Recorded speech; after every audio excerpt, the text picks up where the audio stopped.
Hi, welcome to the Paper Snob. This is Tara. Today I am working on day 15 of 30 Days of Sketches with Christy's Beautiful Life. This is a sketch created by Shawn Lahr. It is a great double-paged layout with lots and lots of photos. Just right up my alley, as a matter of fact, and I'm quite happy that I get to use this sketch because I'm still working on circus layouts. So one of the things that I did off camera is I created two journaling spots because there's one on either side. I did some cutting of the papers off camera as well, and then I've got some embellishments kind of set aside to decide what I want to use or not use. This is 5th and Monaco. I think there were some pieces that I wanted to try to get on here. Maybe. This is from my counterfeit kit. I had some circles on it. Maybe I'll use them. Pulled this alpha from the circus kit that I created. This is actually from Hip Kit Club. I think it was an alpha that was in a set last summer. And as I mentioned, I pre-cut some pieces. So the sketch has some lined pieces here. On the left side, they go all the way across. On the right side, they're only about halfway on the layout. And I am probably going to interpret this sketch exact. Don't worry about this very bright, large floral paper. I'm doing one of the things that I like to do when I have an ugly piece of pattern paper or a pattern paper that I will not use. I will be using this as a base and completely wallpapered it. You will not see it in the end result at all. So let me put you on fast forward and let's get started. So the very first thing I'm going to do is I am going to put my striped pieces on the top and bottom of this piece of pattern paper that I have chosen as my background for this 2-page layout. This is the left side of the sketch and I will be working on it first. So I'm just sticking these strips down. These papers don't match my circus papers exact, but they do pull the pink from some of them, so I'm gonna just make them work. I didn't have enough supplies left in my circus kit to make a full 2-page layout, so I pulled in the 5th and Monaco papers just because they're not my favorite papers, and so I knew that this particular layout would cover up a lot of them, and I just wanted to get them used. Now on the zebra print paper from Maggie Holmes that's in my kit, I had to cut it in a manner that the zebras were going the right direction on both sides, which meant I cut it down in half on one side because it's going to go down the full length of the right hand side, but then the other half, of course, if I turned it, the zebras would have been upside down. So I ended up cutting that into 2 5-inch squares, and then I had to cut this little 2-inch strip to go there. In the end, you can't really tell that that's what I had done once the photos are on the layout, so it works out pretty well. Now I'm just going to start laying out these photos. There are a lot of photos left, but I'm kind of just getting the placements down. I did pre-cut most of my photos so that I could just go ahead and place them on the layout instead of make you watch me trim or use my circle dies.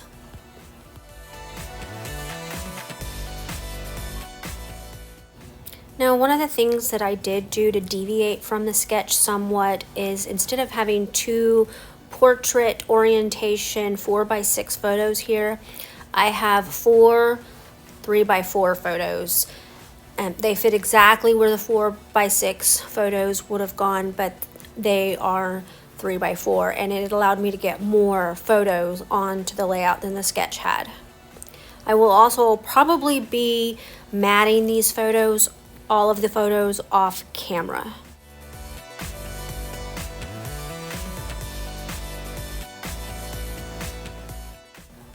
So I did mat all of my photos on some pink pattern paper that was in the 5th and Monaco kit.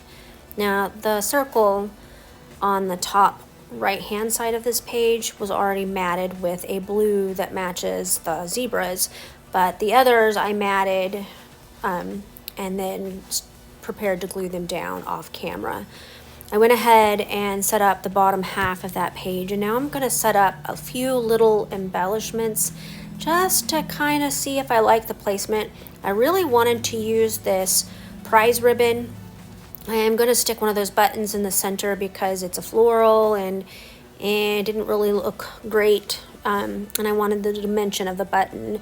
I'm also going to try to use these silver stars on this layout. They're big. And then I'm going to try to use some of these puffy hearts. Unfortunately, they tend to disappear on the pattern paper a little bit, so I don't know that I'm going to keep them yet or not at this point. And I'm just kind of placing things lightly so that if I want to, I can move them in between. Now I'm going to bring in the right-hand side of the layout, and I'm going to build the base of it. And this is where you're going to see me take that ugly pattern paper and just wallpaper it for the patterns that I'm actually going to want to be seen. And you know, truthfully, the pattern papers don't really show much in this sketch to begin with because there's a lot of photos and there's not a lot of space in between the photos, but you get an idea of having pattern paper there. And besides, it made me feel good to use up some pattern paper, especially this 5th and Monaco paper pad that I have been not hoarding but not using because it's just not a favorite. So I'm referencing the sketch again here, and now I'm going to go ahead and just lay out these photos. I have already pre-cut them to the designated sizes that the sketch has. I'm just going to lay them out to make sure that they fit the way I want on this layout. And then I am going to go off camera and map them in the pink pattern paper just like I did for the left hand side before I adhere anything down. I am still referencing the sketch. I do bring it in and look at it, but I'm just kind of trying to make sure that I get these photos and the journaling block exactly where I want it to be on this layout. And I'm going to add in that another silver star, and then I'm going to try to put in my title. And this is where things get tricky because I want to use these black and white striped letters, and they do not end up looking good on that pattern paper at all. But I am going to just put them down, and I'm going to look at them, and then I'm going to move them, and I'm going to do something else.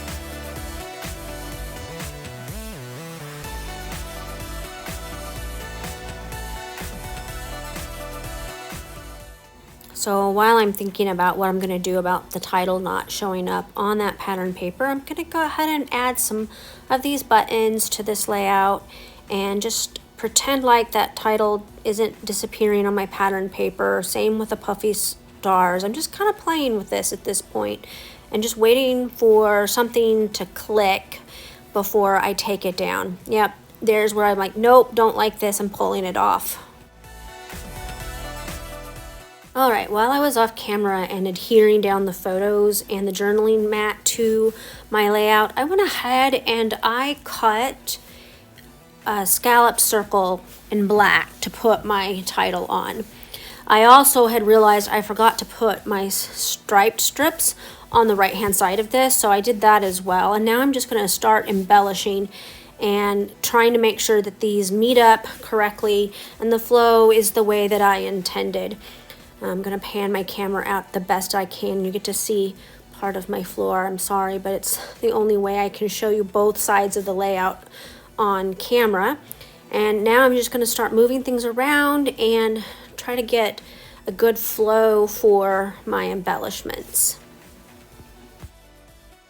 I will cut off the edge of that top right hand circle that's kind of now in the middle of the layout before I take my close-ups. Yep, see, it's going to look just like that once I cut that off. I just haven't done it yet. I'm kind of letting things dry. So here are the close-ups to my layout. I hope that you enjoyed this video. If you did, click that thumbs up button. If you're not a subscriber, please subscribe. I will answer any questions or comments that you might have about my layout or techniques used. Make sure you click on that playlist in my description box below as well, so that you can see what all the other wonderful creators are doing with today's sketch. Thanks and bye.